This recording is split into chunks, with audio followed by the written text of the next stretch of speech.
Jazz thinks really about teams, about how you imagine the possibility of creating a team that will accomplish an important purpose.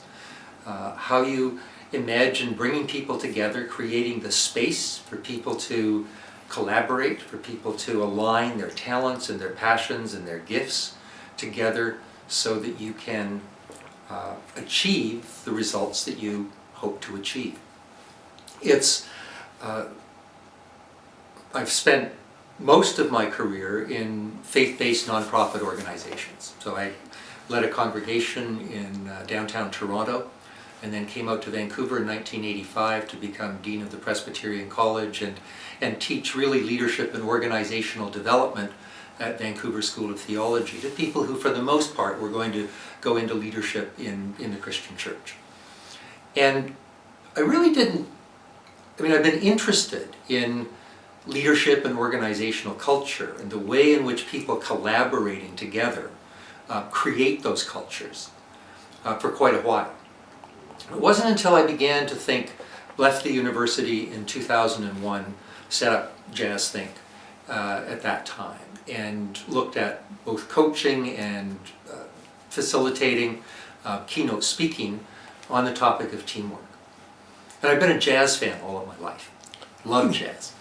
And so one of the things that intrigued me as I was deciding what I was going to do with the rest of my life was, I wonder whether there's anything in jazz, putting together jazz and teamwork and team leadership. Began to look around, and I'm a recovering academic without too much emphasis on the recovering. So I love doing research. I love finding out what other people say. When I read a book, I'm in conversation with the authors, and that's a stimulating and important piece of my work. And then helping other people understand some of the ideas that they've come up with and that I've come up with in conversation with them. So there were a few seminal articles that I ran across, and a couple of seminal books that I ran across that used jazz as a metaphor for great teamwork. Now, it wasn't a commonly used metaphor.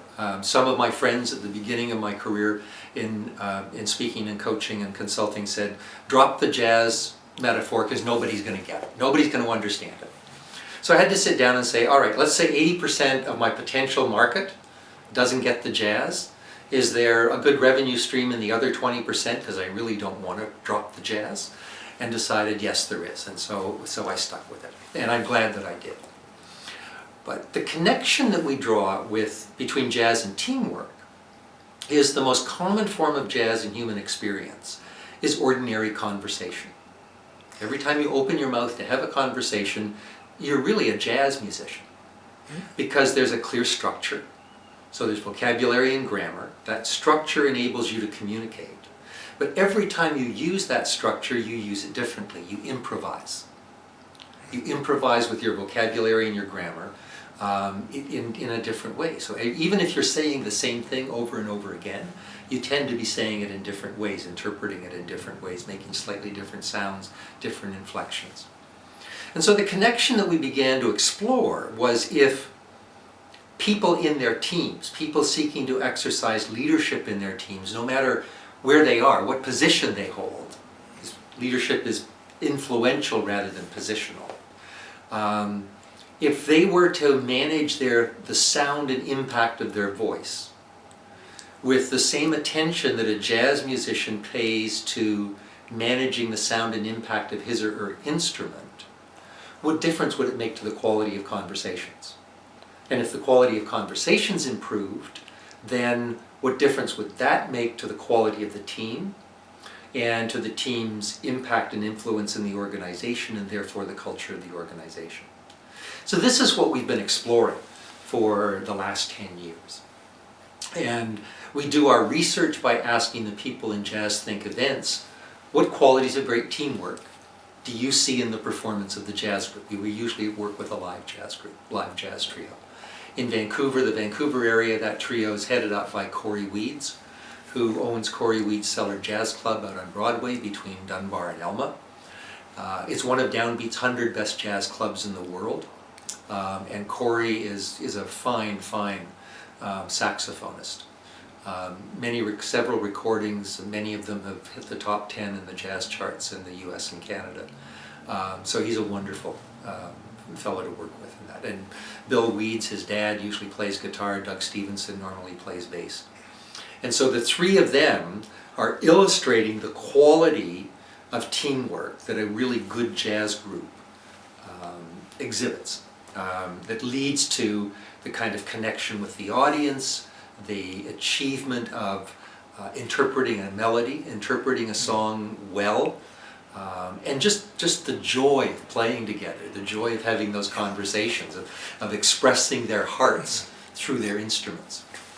And so most people are looking for that quality of teamwork. I mean, when you ask a group of people the quality of teamwork that they see in the performance of the jazz group, the wisdom in the room is quite amazing.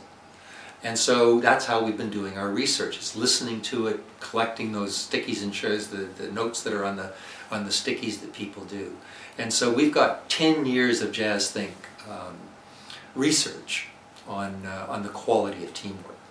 And what people, by and large, are looking for, kind of in summary, is teams that are having fun, enjoying themselves. A jazz group is amazing in terms of the fun that it has. Secondly, they're teams that are clear about what they're doing. So a jazz group is playing a melody, improvising around, being innovative with a melody, but they're very clear about what that melody is. It's what they call the chord chart or the lead sheet. Compared to a symphony orchestra, there's very few notes. So there'll be a notation about the melody, about the rhythm, and about the style. And that's what they begin to work from. But then in the conversation, in the course of the performance, they may shift around, they may experiment with a little bit of this, a little bit of that. And that's where the innovation comes in. So they're clear about the purpose. The purpose is to play this melody. But the way in which they play it, the creativity with which they play it, the harmonies and rhythms that they explore in the process of playing around that melody is where the innovation and the creativity and the new ideas come from. And these days, in most work environments, where you're dealing with reduced resources, increased demands, the need to do sometimes the old things, sometimes new things, more effectively, better, in a more aligned way, in a more harmonious way. Jazz is a great metaphor for that. And so people see that. And it's that sense of being a team that has the joy, the harmony, the positive impact, the positive influence, where jazz is the real metaphor. So focus at Jazz Think is teamwork, team leadership. How do you provide team leadership? And the way we do it is to invite people into conversation about what they see, and then bring into that conversation some of the best of the research and the reflection that we've run across in our research on what makes great teams.